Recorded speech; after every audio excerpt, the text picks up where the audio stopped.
नमस्कार दोस्तों। आज हम गुलाम वंश की श्रृंखला में कुतुबुद्दीन ऐबक के बाद इल्तुतमिश का अध्ययन करेंगे। इल्तुतमिश के बहुत डिटेल में न जा करके सामान्य अध्ययन के लेवल के हिसाब से चलते हैं, जिसमें इनकी शुरुआत जो होती है वो इल्तुतमिश की शुरुआत जो होती है शासन करने का टाइम ऑफ पीरियड जो होता है 1210 से लेकर के 1236 माना जाता है। कुछ बुकों में आपको 1211 भी देखने को मिलेगा, लेकिन मोस्टली आप देखेंगे 1210 से लेकर के 1236 तक का इनका शासन का समय रहा है। ये शासन ऐबक जो है वो शासन तो करते थे इल्तुतमिश वहाँ से लाहौर से, क्योंकि इल्तुतमिश जो है राजधानी बनाते हैं अपना दिल्ली को। ये दिल्ली से शासन करते हैं, इन्हीं राजधानी इनकी दिल्ली हुआ करती थी। इन्हें गुलाम वंश का वास्तविक संस्थापक माना जाता है। और कहीं कहीं आप देखेंगे एग्जाम में भी आता है कि दिल्ली सल्तनत का वास्तविक संस्थापक किसे माना जाता था। दिल्ली सल्तनत का वास्तविक संस्थापक आप कुतुबुद्दीन ऐबक को मानेंगे, माना भी जाता है।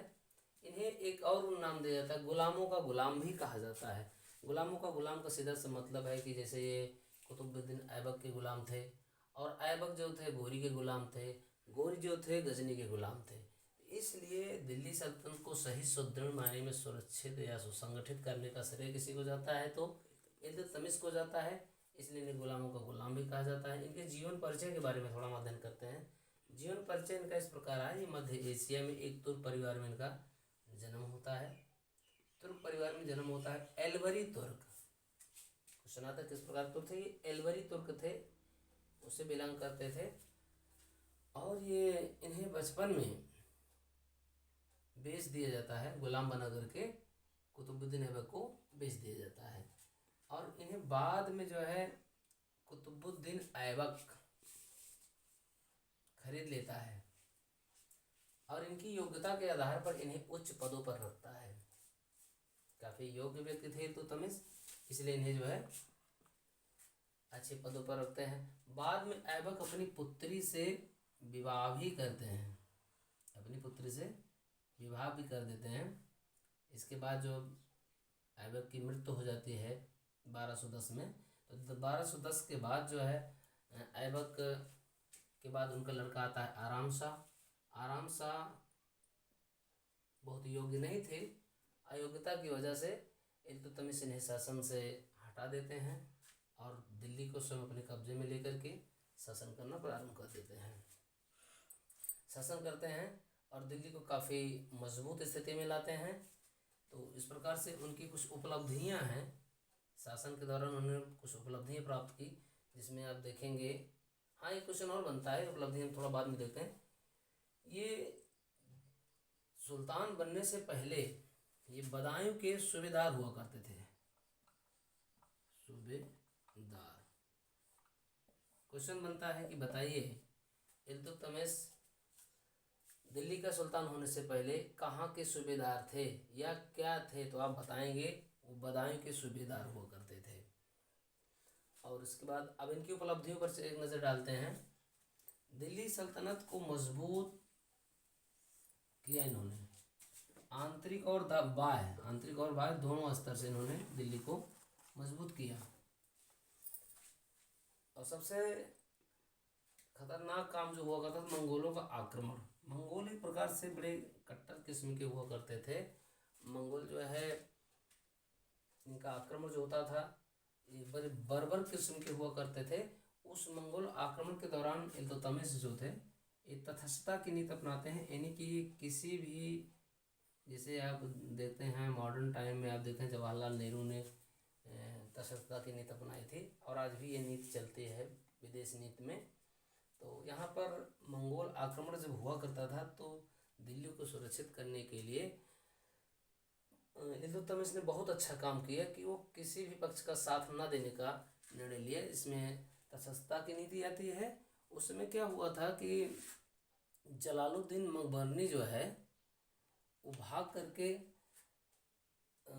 इल्तुतमिश से शरण मांगता है कि हमें आप शरण दीजिए, और इनका पीछा करते करते चंगेज खां जो है सिंध नदी को पार करके आ रहा था। लेकिन दुर्भाग्यवश जब इनको पता चला कि अगर हम जलालुद्दीन मंगबरनी को सपोर्ट करते हैं, अपने राज्य में रखते हैं, तो निश्चित तौर पे चंगेज़ खां जो है हमारे राज्य पर आक्रमण करेगा। इससे बचाने के लिए उन्होंने क्या किया, शानदार नीति अपनाई, तटस्थता की नीति, उनका साथ नहीं दिया। और ये ख्वारिज्म के ख्वारिज्म के शासन हुआ, जलालुद्दीन मंगबरनी जो था वो ख्वारिज्म का शासक हुआ करता था। और उनके राज्य पर जो है मंगोल आक्रमण कर देते हैं, यानी चंगेज़ खां जो है आक्रमण करते हैं और उनसे बचने के लिए इल्तुतमिश से मदद मांगता है। तो इल्तुतमिश क्या करते हैं, मना कर देते हैं, भाई हम आपका साथ नहीं दे सकते। उसका रीज़न था कि वो दिल्ली को बचाना चाहता था। इल्तुतमिश जो है दिल्ली को बचाना चाहते थे कि अगर हम जो है मंगबरनी का साथ देते हैं तो निश्चित तौर पे चंगेज़ खां जो है हमारे राज्य पर आक्रमण करेगा, दिल्ली पर आक्रमण करेगा। इस तरह से वो दिल्ली को बचाते हैं। अगला पॉइंट आता है खलीफा से मानता। इल्तुतमिश मात्र एक ऐसे शासक थे जिन्होंने सुल्तान की पदवी धारण की और इन्होंने बगदाद के खलीफा, ये 1229 में इनको मिलता है बगदाद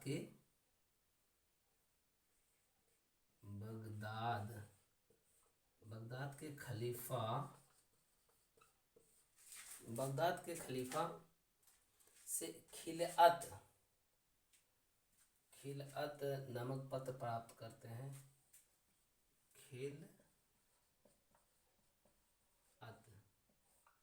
खिलअत प्राप्त करते हैं। खिलअत एक प्रकार का ये परमिशन लेटर मान लिया जाए, इसके टाइम पर उनको मिलता है। और इसको देने वाले जो थे, खिलअत को प्रदान करने वाले जो थे, उनका नाम था अल मुंतसिर।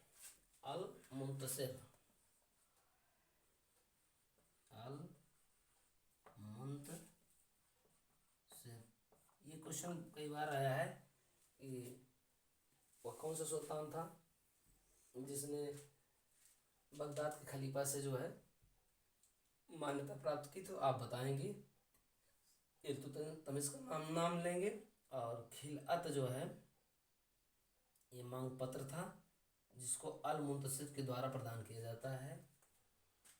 आगे इसी क्रम में देखते हैं प्रशासनिक सुधार। प्रशासन के क्षेत्र में भी काफ़ी अच्छा सुधार इन्होंने किया था। एकता प्रणाली को लागू किया। एकता प्रणाली कहीं कहीं आपको मिलेगा, अकता भी मिलेगा। एकता या अकता दोनों सेम है। इसका सीधा सा मतलब है कि इन्होंने जो हमारे उनके सैनिक हुआ करते थे, सैनिकों को वेतन के बदले में इन्होंने भूमि प्रदान की। इसी का नाम होता है अकता। एकता पूछा भी जाता है कि अकता क्या है, अकता किससे संबंधित है, तो आप बताएंगे अकता वो व्यवस्था होती है जो प्रशासनिक सुधार के अंतर्गत आता है, जिसमें सैनिकों को वेतन के बदले उनको भूमि प्रदान की जाती है। यह है आपका अकता या एकता, दोनों सेम है। और इसके अलावा उन्होंने क्या किया, योग्य अधिकारियों का चयन किया। ये प्रशासन के अंतर्गत आपको आ जाएगा। फिर मुद्रा प्रणाली आती है। मुद्रा प्रणाली में आप देखेंगे ये टंका और जीतल। तो टंका जो है ये चांदी को हुआ करता था। टंका चांदी का बनाया जाता था और इसका जो बैलेंस अगर देखा जाए तो ये कितने ग्रेन का होता। कभी क्वेश्चन आता तो बताइए चांदी का जो टंका था, टंका कितना था, उसका मानक कितना था, तो 175 ग्रेन। ये ऑप्शन में अगर आपको मिलता है तो इसको आपको क्लिक करना है। 175 ग्रेन का चांदी का टंका हुआ करता था। जीतल जो होता था, जीतल इनका जो था वो जीतल आप देखेंगे यहाँ पे लिख लेते हैं। जीतल ये तांबे का होता था। एक टंका, दूसरा जीतल तांबे का होता था। इस तरह से मुद्रा प्रणाली को भी इन्होंने सुरक्षित किया और इस निश्चित मानक रखा। कुछ इसके अतिरिक्त और बनता है। इसने चालीसा यानी कि 40 सरदारों का समूह बनाया था, जिसका नाम दिया जाता है, आपको ऐसे मिलेगा, तुर्कान ए चहलगामी। तुर्कान ए यही आपको ज़्यादातर एग्जाम में देखने को मिलेगा कि तुर्कान ए चहलगामी समूह का गठन किसने किया। तो आप बताएंगे इसको जो है इल्तुतमिश ने किया। यही लिखा मिलता है बड़े से बड़े एग्जामों में, आप देखेंगे यूपी, पीएससी, एसएससी, ऐसे एग्जामों में आपको मिलेगा। मोस्ट इम्पॉर्टेंट है, आप इसको मेरी तरफ से स्टार मार्किंग कर लें, बहुत एग्जाम में पूछा था, मोस्ट इम्पॉर्टेंट। आगे इल्तुतमिश जो है, एक यहीं से एक शुरुआत और होती है कि इल्तुतमिश जो है उत्तराधिकारी, इनका उत्तराधिकारी आप सभी जानते हैं कि इनका उत्तराधिकारी जो था रजिया था। रजिया इनकी पुत्री थी और इतिहास की पहली महिला थी जिसे शासन मिला था। अक्सर पूछा जाता कि भारत की पहली महिला शासिका कौन थी, तो आपको जवाब में रजिया मिलता है। रजिया आप बताते हैं। इसके अलावा रजिया को क्यों बनाया गया, रीज़न उसका यह है कि इनके बेटे थे, लेकिन इल्तुतमिश को लगा कि सबसे योग्य अगर कोई है तो हमारी पुत्री है। वहीं से उत्तराधिकार का नियम जो है चालू होता है। उत्तराधिकार यानी कि जैसे राजा के बाद उसका लड़का ही राजा होता है, तो सेम वही कंडीशन है। इल्तुतमिश जो है अपनी बेटी को शासन सौंपते हैं। निर्माण कार्य अगर देखा जाए, निर्माण कार्य में अगर आप देखें तो निर्माण कार्य में इन्होंने एक बहुत महत्वपूर्ण काम किया था, कुतुब मीनार। कुतुब, यहाँ पे लिखने का प्रयास करते हैं, निर्माण कार्य में आप यहाँ लिख लीजिए, कुतुब मीनार का निर्माण, यानी कुतुब मीनार का निर्माण कार्य पूरा करवाते हैं। सबसे महत्वपूर्ण कार्य है जो कि आज भी ये दिल्ली में आपको देखने को मिल जाएगा, कुतुब मीनार। देखिए वीडियो थोड़ा लंबा हो रहा है, इसलिए हम इसको यहीं पे समाप्त करते हैं। जो भी है आगे हम वन लाइनर क्वेश्चन लेके इनसे संबंधित और आएंगे। Thank you for watching.